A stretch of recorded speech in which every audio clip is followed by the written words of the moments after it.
Tadi hujan di sini. Sore. Takut hujan ya hadirin, sama jamaah manakib takutnya. Bukan nama saya, sama jamaah takutnya. Nah, kalau saya mau hujan nggak ada masalah. Ada atapnya saya mah.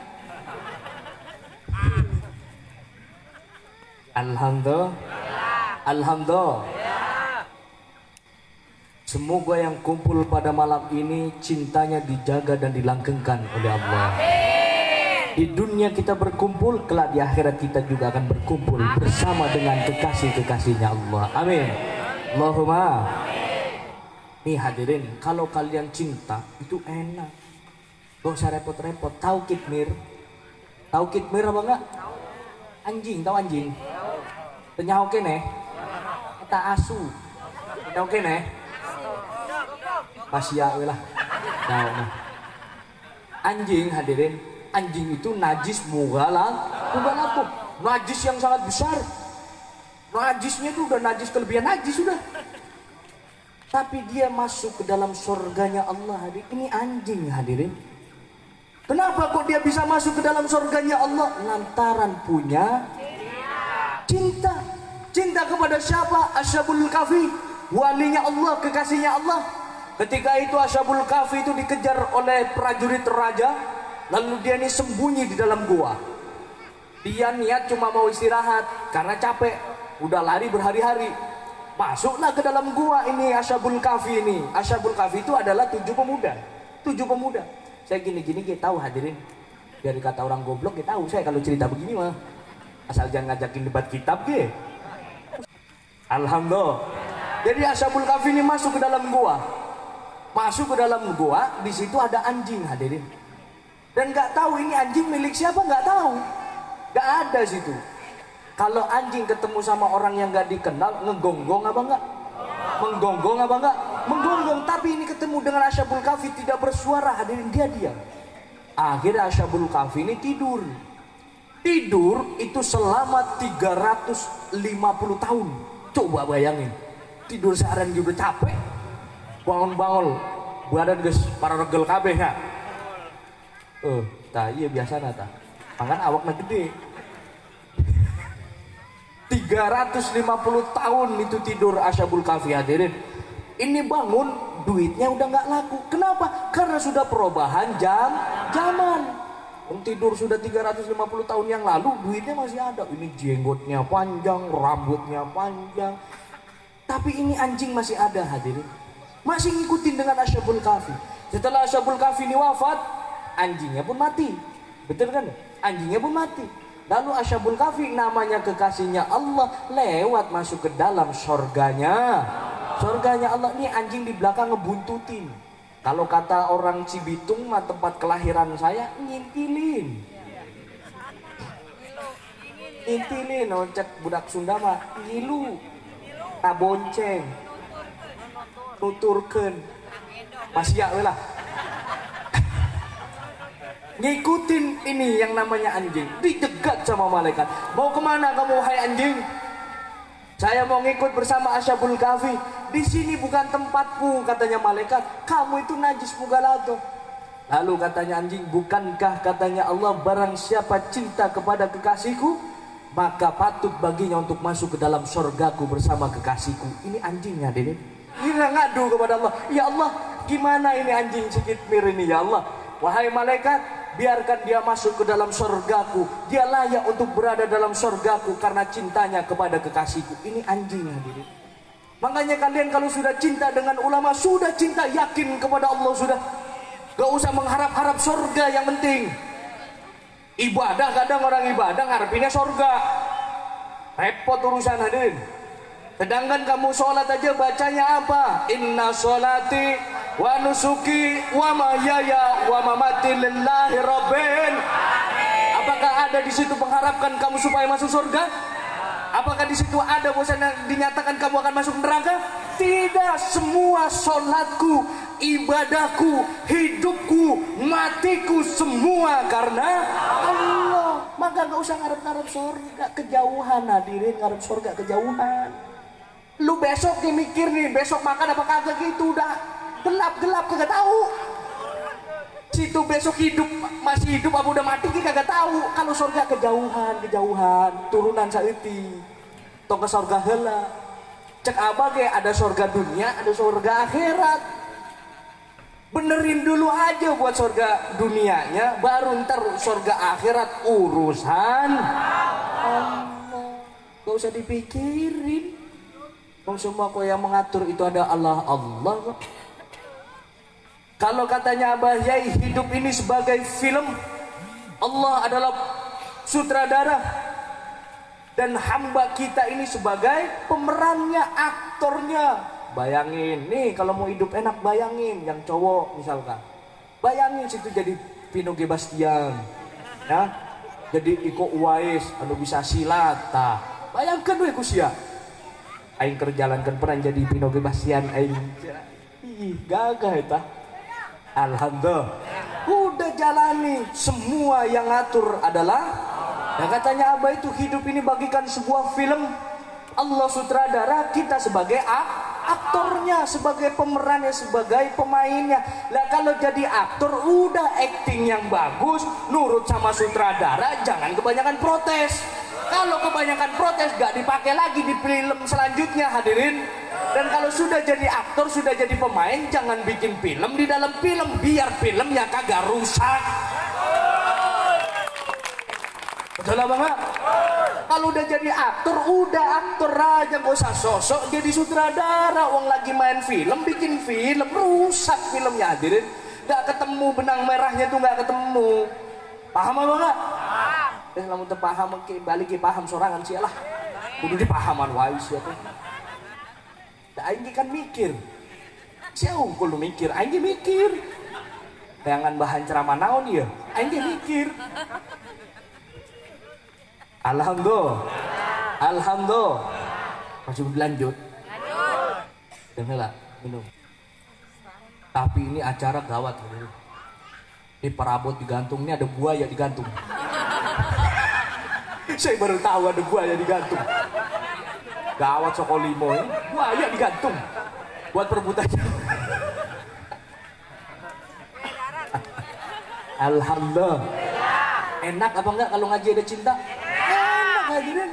Agak belongo, calanga. Balik ti ngaji, naon eta ngomong kiai nyaho aing. Aing teu ngarti eta kiai ngomong naon cenah. Tapi kalau ada cinta pulang pasti ingat. Kan siapa cinta sesuatu dia akan selalu menyebut-nyebut namanya. Ini orang yang bercinta.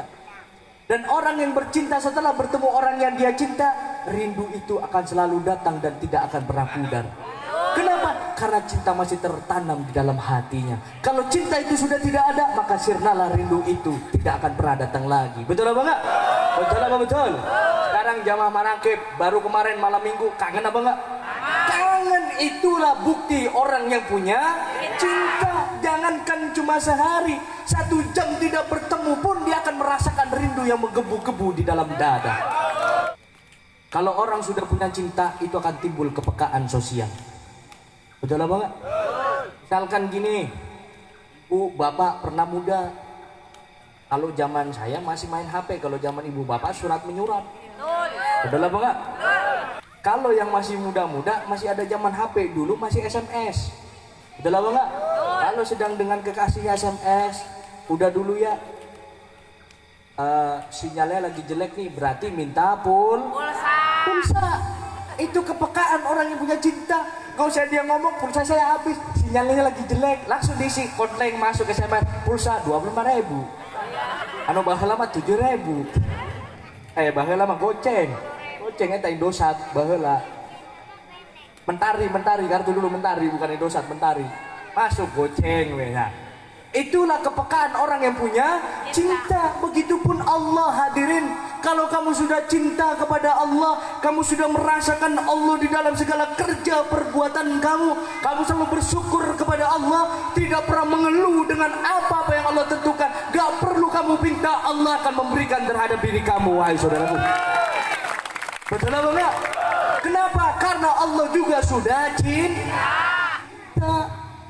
Fadkuruni adkurkum, katanya Allah. barang siapa yang ingat kepadaku, aku akan ingat kepadanya. Kalau kita ini selalu ingat kepada Allah hadirin, Allah pun akan ingat terhadap kita. Betul apa enggak? Tapi saya udah cinta ke Allah, saya selalu ingat kepada Allah, tapi kadang saya minta ini minta itu nggak dikabulin sama Allah. Bukan orang dikabulin, kamunya yang tidak sabar dengan apa yang Allah berikan terhadap diri kamu.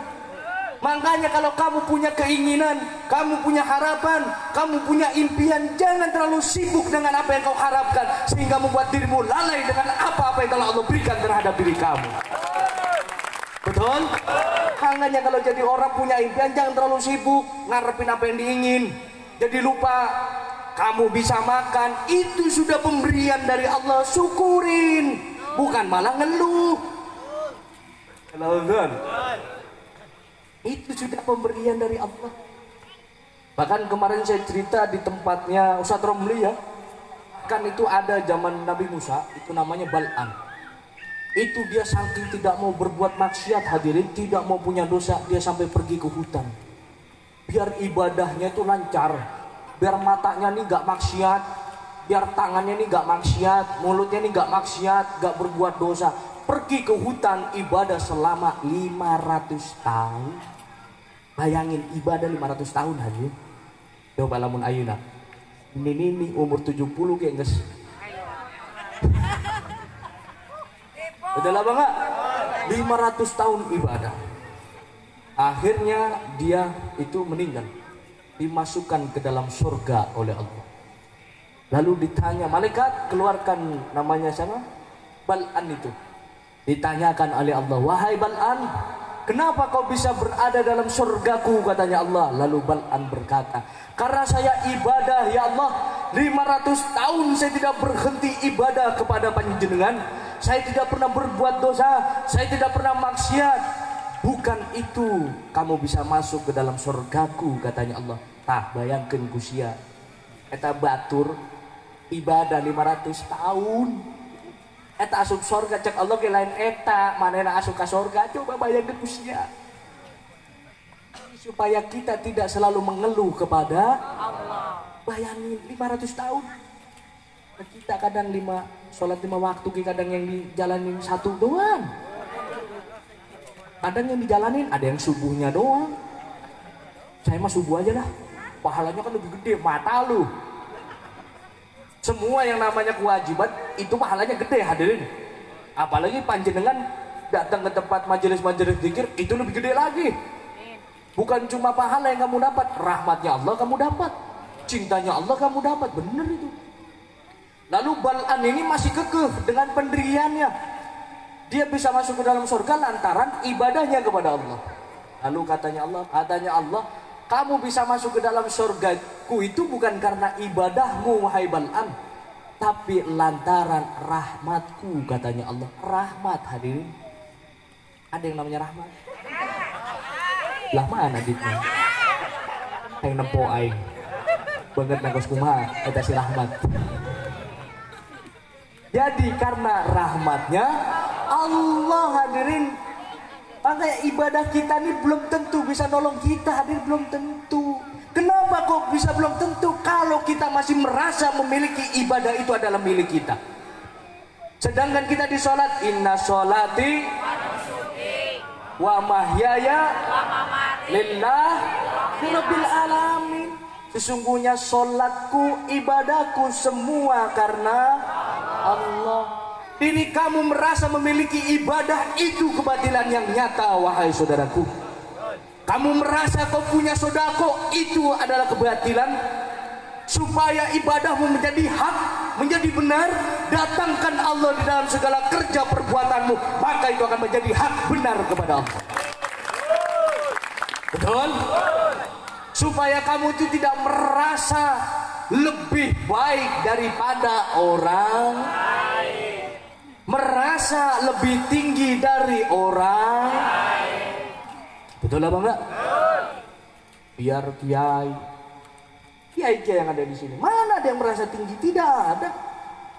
Tidak ada kok yang merasa saya nih kiai, nggak ada. Inilah kenapa beliau bisa semacam itu, karena beliau mendengarkan daunya guru dengan rasa kecintaannya kepada Allah. Karena beliau sudah mendatangkan yang namanya hak, yang namanya kebenaran ke dalam kehidupan. Jadi tidak ada lagi merasa lebih baik daripada orang. Samanya seperti halnya jamaah manakib tidak pernah menjelek-jelekan amaliyah lain. Betul apa enggak? Betul apa betul? Pernah enggak ada dengar jamaah manakib jelekin amaliyah lain?